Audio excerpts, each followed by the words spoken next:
Vertigo అనేది 2 టైప్స్‌లో ఉంటుందన్నమాట. ఒకటి పెరిఫెరల్ వర్టిగో అంటాం. ఒకటి సెంట్రల్ వర్టిగో.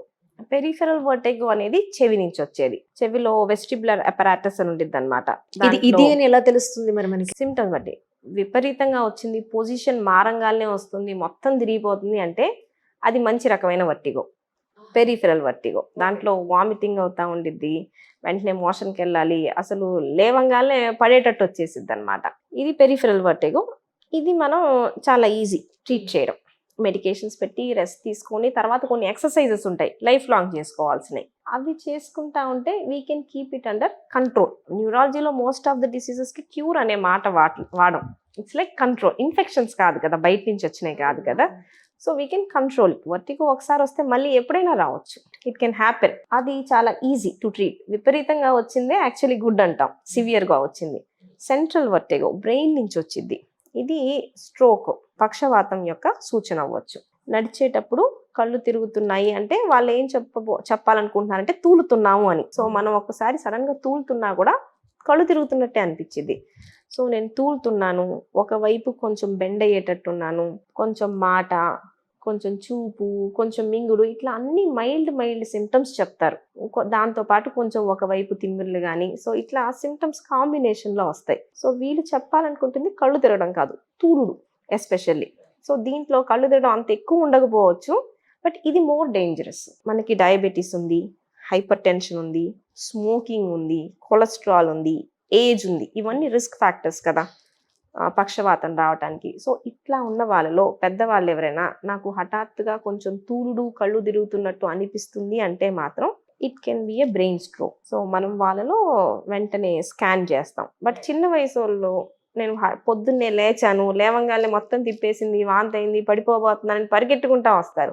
అదేం చేయదు, అది ఈజీగా తగ్గిపోతుంది. బట్ వీటన్నిటికీ డిసిప్లిన్ అవసరం. తర్వాత తగ్గిన తర్వాత యూ హ్యావ్ టు ఎక్సర్సైజెస్ ఉంటాయి, వెస్టిబులర్ ఎక్సర్సైజెస్, అవి కంటిన్యూ చేసుకోవాలి ఎవ్రీడే. నేను రోజు చేయాలంటే ఎక్సర్సైజెస్ రోజు చేయడంలో తప్పేముంది, ఏదైనా హెల్త్కి మంచిదే కదా. టాబ్లెట్స్ అనేవి అప్పటికప్పుడే పనిచేస్తాయి. ఇప్పుడు మనం ఇచ్చాం కోర్సు, ఇప్పటికి తగ్గిస్తాయి. మళ్ళీ రేపు రాకుండా ప్రివెంట్ చేయడం టాబ్లెట్స్ పని కాదు.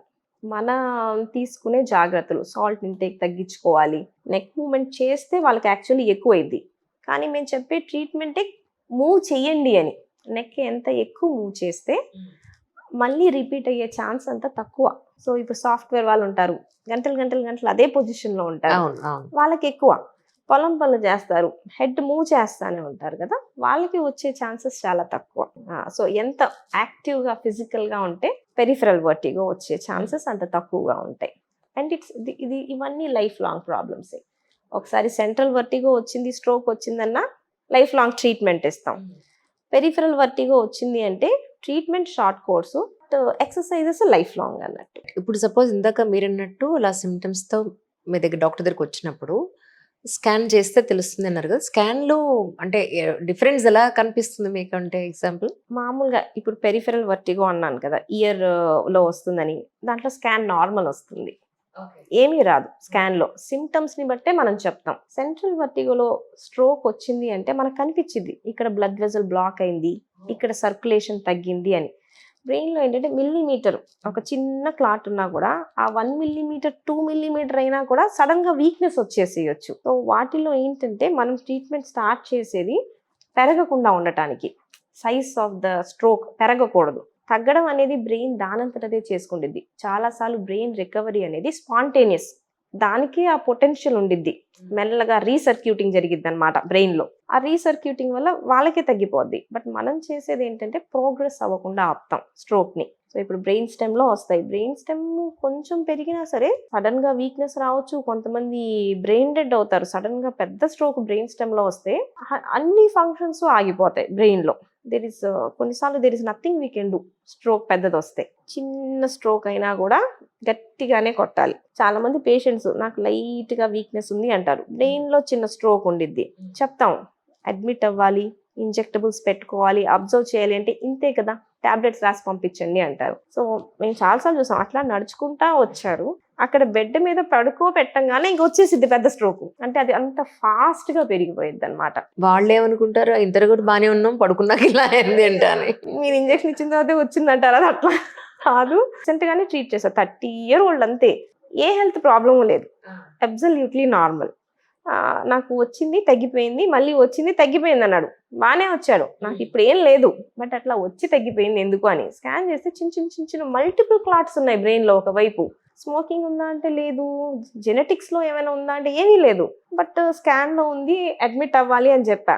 వాళ్ళు ఎందుకో నా మాట విన్నారు, నేను బాగానే ఉన్నాను అనుకోకుండా అడ్మిట్ అయ్యాను. అంటే నేను అడ్మిట్ ఓపీలో చూశాను, హెపారిన్ అవి పెట్టాను, బ్లడ్ థిన్నర్స్ పెట్టాను, అడ్మిట్ చేశాను. పైనుంచి ఫోను, సడన్గా పడిపోయాడు, అసలు మూమెంట్ లేదు, మాట లేదు. సో మ్యాసివ్ స్ట్రోక్ వచ్చేసింది.